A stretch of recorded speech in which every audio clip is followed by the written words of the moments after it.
भरपूर दिवस झालं सगळ्यांचं म्हणणं आहे की ताई व्हिडिओ येत नाही आहेत किंवा कॉमेडी व्हिडिओ येत नाही आहेत, काय झालं असेल. तर सध्या तरी मला टाईम भेटत नाही, नवीन ठिकाणी जॉईनिंग केले त्याच्यामुळं सकाळी 7:40ला तिकडं कामाला जाते आणि संध्याकाळी 6ला घरी येते. घरी आल्याच्यानंतर वेळ भेटत नाही. त्यानंतर 22 दिवसानंतर सुट्टी घेतली, ती पण एक नातेवाईक वारले त्यामुळं त्यांच्यासाठी. आणि ते रक्षाविसर्जन होतं त्यामुळं, आणि मला सकाळी पोहोचायचं होतं 9च्या आधी तिथं. मग मी रात्री 2:30 वाजता अंशला न घेताच निघाले आणि सकाळी 6 वाजता कराड स्टँडला पोहोचले.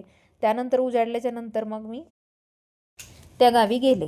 आणि इतका भारी व्ह्यू आहे बघू शकता तुम्ही. आणि त्या गावी आमच्या एका नातेवाईकांनी मग आम्हाला पोहोचवलं, कारण तिकडे गाड्यांची सोय नव्हती. आणि तुम्ही म्हणाला तर मेकअप बिकअप करून गेलेच तर नाही, हे फिल्टर लागलं आहे असं मला तरी वाटतंय. आणि हे घरी जाताना पुन्हा पुण्याला निघतानाचा व्हिडिओ आहे, कारण कराडपर्यंत आमच्या नातेवाईकांनी एका मला आणून सोडला आणि त्यानंतर मग मी बसनी आले. आणि आयुष्य पप्पांना पण घेऊन गेले होते. बघू शकतात थोबड्यावरून आमच्या असं वाटतच आहे आम्ही किती थकलो आहे, कारण पूर्ण एक रात्र आणि एक दिवस मी फक्त प्रवासातच होते आणि अजिबात आराम करायला भेटला नाही. एकतर 22 दिवस मी कंटिन्यू काम केलं होतं, त्यानंतर मला पुन्हा आरामाची गरज होती तर तेही नाही. झोपेचे पण अशी हालत आहे की काय सांगायचं.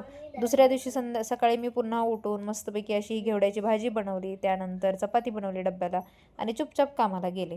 आता आपले डेली ब्लॉग यायचा पूर्ण प्रयत्न करेन मी.